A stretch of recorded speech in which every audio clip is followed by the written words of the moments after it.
பஞ்சாபில் இருக்கக்கூடிய சீக்கியர்களுடைய புனித தலமான அம்ரிஸ்டர் தான் இப்போ நம்ம ஸ்க்ரீனில் பார்க்குறது. ஸோ இந்த கோல்டன் டெம்பிள் சீக்கியர்களுடைய ஒரு ஸ்பிரிச்சுவல் பிளேஸ் அப்படின்னு அழைக்கப்படுது. இது 24/7 வந்து ஓப்பனில் இருக்கக்கூடிய ஒரு ஸ்பிரிச்சுவல் பிளேஸ் அப்படின்னா அது இந்தியாவில் இது மட்டும்தான். மக்கள் வந்து 24 மணி நேரமுமே வந்து இந்த கோல்டன் டெம்பிளுக்கு வந்து வந்துட்டு போயிட்டு இருப்பாங்க. ஸோ கோல்டன் டெம்பிள்குள்ளே வந்ததுமே வந்து நம்மளுடைய கால்களை எல்லாம் கழுவிட்டு இந்த டெம்பிள் இருக்கிற இந்த பாண்ட் அது முன்னாடி மக்கள் வந்து அவங்களுடைய ப்ரேயர்ஸை பண்ணுறது நம்மளால் பார்க்க முடியுது. ஸோ அந்த கோல்டன் டெம்பிளுக்கு போகிற வழியில் கொடுக்கக்கூடிய அந்த பிரசாதம் அதையெல்லாம் வாங்கிட்டு மக்கள் வந்து அந்த ஹோலி கிராண்ட் இருக்கிற அந்த பிளேசஸில் போய் அவங்களுடைய வர்ஷிப்பை வந்து பண்ணுறாங்க. ஸோ இப்போ அதுதான் நம்ம ஸ்க்ரீனில் பார்த்துட்டு இருக்கிறது. அவங்க வந்து அந்த ஹோலி புக் முன்னாடி வந்து அவங்களுடைய டிவோஷனை வந்து மக்கள் வந்து வெளிப்படுத்துகிறாங்க. ஒரு லாங் க்யூவில் நின்று தான் நம்மளால் அந்த கோல்டன் டெம்பிள் இன்சைட் போக முடியும். ஆனால் அது சுற்றி இருக்கக்கூடிய மீதி பிளேசஸ் எல்லாமே வந்து நம்மளால் ஈஸியாக ஆக்சஸ் பண்ண முடியும். இந்த கோல்டன் டெம்பிள் உள்ளே போகிறதுக்கு மட்டும் ஒரு பெரிய லாங் க்யூ வந்து நமக்கு ஒரு 2 to 3 hours வந்து நம்ம வெயிட் பண்ணி உள்ளே போகிற மாதிரி. அண்ட் அவங்களுடைய கம்யூனிட்டி கிச்சனில் கொடுக்கக்கூடிய அந்த ஃபுட்டுங்கிறது வந்து ரொம்ப ப்ரீஷியஸ். ஸோ அதை நம்ம சாப்பிட்டுட்டு கோல்டன் டெம்பிள் சுற்றி இருக்கக்கூடிய பிளேசஸ் எல்லாமே வந்து நம்ம விசிட் பண்ணலாம். அதில் இம்பார்ட்டண்ட்டாக நம்ம பார்க்குறது ஜாலியன் வாலாபாக் அப்படிங்கிற ஒரு இம்பார்ட்டன்ட் மெமோரியல். ஸோ இது வந்து 1913 ஏப்ரல் 13 வந்து அம்ரிஸ்டரில் நடந்த ஒரு பெரிய மெசாக்கர். அதில் கிட்டத்தட்ட ஒரு 100 சீக்கிய மக்கள் வந்து ஒரு பிரிட்டிஷ் ஆர்மியால் வந்து கொல்லப்படுறாங்க.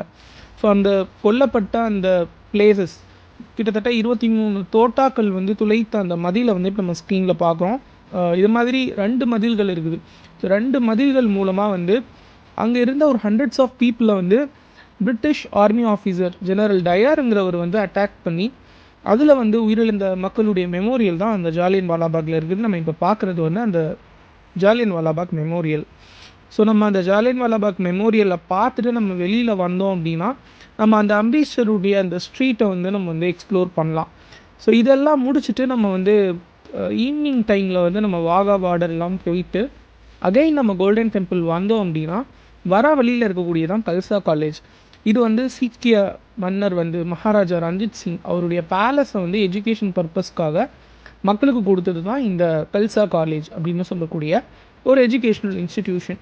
ஸோ இதை நம்ம வந்து பார்த்துட்டு அதே நம்ம வந்து கோல்டன் டெம்பிள்கே வந்து நம்ம வந்து ரிட்டர்ன் போயிட்டோம் அப்படின்னா நைட் டைமில் வந்து கோல்டன் டெம்பிள் வந்து எப்படி மிளுருது அப்படிங்கிறத நம்மளால் வந்து ரொம்ப வந்து ரம்மியமான ஒரு சூழலில் பார்க்க முடியும். ஸோ இப்போ இதுதான் வந்து night view of Amritsar. So நம்ம கோல்டன் டெம்பிள் போக முன்னாடி அங்கே இருக்கக்கூடிய குல்ச்சா பரோட்டா அதெல்லாம் சாப்பிட்டு கோல்டன் டெம்பிள்குள்ளே போனோம் அப்படின்னா பாருங்கள் எப்படி வந்து அப்படி ஜொலிக்குது அப்படின்ட்டு. ஸோ இதுதான் night view of Golden Temple. சுற்றி இருக்கக்கூடிய அந்த பில்டிங்ஸ் எல்லாமே வந்து ரொம்ப கலர்ஃபுல்லாக இருக்கும். அப்படியே வந்து அதுக்கு சென்டரில் இருக்கக்கூடிய அந்த கோல்டன் டெம்பிள் அந்த தண்ணியில் வந்து அப்படி மிளறதை நம்மளால் பார்க்க முடியும். ஸோ மக்கள் வந்து ரொம்ப டிவோஷ்னலாக அது முன்னாடி இருந்து ஈவினிங் டைம் வந்து உங்களுக்கு நிறைய டைமே இருக்கும். ஏன்னா காலையில் இருக்கக்கூடிய க்ரௌடை விட கொஞ்சம் க்ரௌட் கம்மியாகிறதுனால அங்கே ரொம்ப நேரம் உட்காந்து ஃபேமிலியோட டைம் ஸ்பெண்ட் பண்ணிட்டு ப்ரேயரில் வந்து அந்த மக்கள் ஈடுபடுறதை நம்மளால் பார்க்க முடியுது. அந்த நைட் வியூவில் வந்து நம்ம அந்த கோல்டன் டெம்பிளை பார்த்துட்டு அந்த பாண்டு முன்னாடி நமக்கு உட்கார்றதே வந்து ஒரு டிவைன் ஃபீலை வந்து நமக்கு தருது. பாருங்கள் எப்படி வந்து ஒரு தங்கத்தில் அப்படி மின்னுற மாதிரியே வந்து இந்த டெம்பிள் வந்து ஜொலிக்குது அப்படிங்கிறது. ஸோ இதுதான் night view of Golden Temple. அந்த ரம்யமான ஒரு இரவு பொழுதில் வந்து நம்ம கோல்டன் டெம்பிளில் இந்த பாண்ட் முன்னாடி உட்காந்து அதை அப்படியே பார்த்துட்டு நம்மளோட ப்ரேயர்ஸ் எல்லாமே வந்து அந்த ஒரு பாசிட்டிவ் வைப்பில் நம்ம காட்கிட்ட நம்ம வந்து நம்மளோட ப்ரேயர்ஸை வைக்கிறப்போ நிச்சயமாகவே அது வந்து ஒரு நல்ல ஒரு டிவைன் ஃபீலை வந்து நமக்கு தரும்.